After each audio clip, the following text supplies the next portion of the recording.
मनोज जरांगे पाटलांच्या वतीनं आझाद मैदान पोलीस स्टेशनमध्ये काल परवानगीसाठी अर्ज करायला काही बांधव आपले गेले. त्यांचा अर्ज त्यांनी तिथे केला विनंती अर्ज करण्यासाठी. आणि त्यानंतर बातम्यांमधून महाराष्ट्रातल्या मराठा समाजाला एक लक्षात आलं की ओबीसींच्या वतीनं सुद्धा मंगेश ससाने नावाच्या एका व्यक्तिमत्वानं आधीच अर्ज करून ठेवलेला आहे आणि तो अर्ज त्यांच्यापाशी पेंडिंग आहे. आणि तो काल सरकारच्या विरोधात बोलत होता की आमच्या पण ह्या मागण्या आहेत आणि आम्हाला पण परवानगी दिली पाहिजे. मी मराठ्यांच्या आधी अर्ज करून ठेवलेला आहे. बरं, मंगेश ससानेंनी कधी अर्ज केला आहे ह्याचा मी अभ्यास केला. तर ज्यावेळेस पश्चिम महाराष्ट्राच्या दौऱ्यात मनोज जरांगे पाटलांनी म्हणले की आम्ही आझाद मैदानाला जाऊ शकतो, जाणार आहे असं म्हटल्या त्याच दिवशी जाऊन त्यांनी संध्याकाळी अर्ज केला. पण मराठा समाजाच्या आडवा हा एक खुट्टी बसली का नाही कायदेशीर कागदोपत्री. तसंच मला एक असं सांगायचं होतं की मी अंतर्वलीत गेल्यावर मनोज जरांगे पाटलांना माझं म्हणणं होतं कॅमेऱ्यासमोर काही गोष्टी बोलता येणार नाहीत. आपण काही जर गोष्टी आधीच डिस्क्लोज केल्या तर त्याच्या आडवं पडणाऱ्या व्यवस्था तयार होतात, माणसं तयार होतात. काही गोष्टी सिक्रेट ठेवल्या पाहिजेत तर यशापर्यंत आपण पोहोचू शकतोय.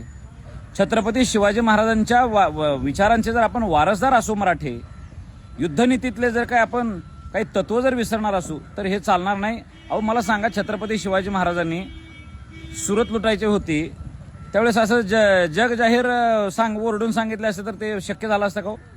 नुकसान झालं असतं का नाही मराठ्यांना? असं बोलले काय महाराज, औरंग्या मी आता उद्या यायला लागलोय किंवा मी ह्या दिवसात यायला लागलोय, सुरत लुटायची आहे मला, काय करणार आहेस बघू तू, कसं बघतो तुला दाखवतोच मराठ्याचं, मी पण मराठा असं म्हणले चाललं असतं का हो? मराठ्यांनी काही गोष्टी युद्धनीतीतल्या सुद्धा काही गोष्टी आपण शिकणं गरजेचं आहे. उगा गनिमी कावा म्हणायचं, जाहीर म्हणायचं आणि पुन्हा जाऊन दादागिरी करायचं अशी जर आपली दिसत असेल तर हे काही मराठा समाजाला शोभणारी गोष्ट नाही. म्हणून माझं मराठा समाजातल्या बांधवांना म्हणणं आहे की बाबा आपण माझ्यावर बदनामी करण्यापेक्षा माझी भूमिका एकदा तुम्ही समजून घ्यायला पाहिजे होती. माझ्यावर टीका जरांगे पाटलांच्या प्रेमी लोकांनी म्हणजे काही लोकांनी केल्या, मला त्याचं वाईट नाही. माझ्या समाज बांधवांना काही गोष्टी कळतात हळूहळू असं मला वाटते आणि ते सगळं होते. दुसरी गोष्ट अशी झाली की योगेश केदार म्हणतोय 50% आत ओबीसीत मराठा समाजाला घाला, मराठा शब्द ओबीसीच्या यादीत ऍड करा. जरांगे पाटलाच त्याला मान्यता नाही. पण मग काय करतो योगेश केदार, तुम्ही काय करा आता सेपरेट आंदोलन जाहीर करा आणि तुमचं तुम्ही मिळवून दाखवा. पाटलाच्या बघा तुम्ही पाटलाच्या मागं तुम्ही लागू नका आणि पाटलांना तुम्ही हे करू नका. पाटलाची भूमिका कुणबी मधलीच आहे ते तुम्ही JR मध्ये सुधारणा सांगा. JR मध्ये काही केलं तरी मराठ्यांना मिळणार नाही माझी भूमिका आहे, सांगितले मी त्या दिवशी. पण माझे मराठा समाज बांधवांना एक विनंती आहे जे म्हणजे अंधभक्त झालेले आहेत की बाबा समजा समाजातला एखादा बी माणूस दुसरं जर जाऊन काय कुटाणा करायला तर ते फूट पडले म्हणतात का नाही. आज संभाजीनगरला काही 5-50 लोक, 10-20 लोक, 100 लोक बसलेत. मराठा समाजाच्या जीवाला वाईट वाटायला का नाही? अरे हे इथं वेगळे चालू झालंय, जरांगे पाटलांचं वेगळं ते वेगळं, फूट पडले असं म्हणतोय का नाही आपण? मग योगेश केदार सोबत उगा 10-5 माणसं बी बाजूला जाऊन पडणं हे मराठा समाजाचं नुकसान आहे का फायदा आहे? अरे आता जे चाललंय त्याच्यातच घेऊन जावा म्हणतोय मी. मला फूट बीट पाडण्यात किंवा मी अतिशहाणा म्हणण्यात काय मला इंटरेस्ट नाही. मनोज जरांगे पाटलांनीच नेतृत्व करावं, मनोज जरांगे पाटलांनीच पुढं व्हावं, पण त्यांनी जी कायदेशीर भूमिका आहे घेऊन ते चालावं. त्यांना ज्या वेळेस ह्या संदर्भानं कोणी प्रश्न करल, कायदेतज्ञ प्रश्न करल किंवा विरोध करल त्यावेळेस योगेश केदार आहे ना सांगायला, उत्तर द्यायला आहे. माझ्यापेक्षाही विद्वान माणसं आहेत मराठा समाजात ह्या गोष्टी पटलेल्या माहिती असलेल्या. असं काय मीच असावं असं नाही.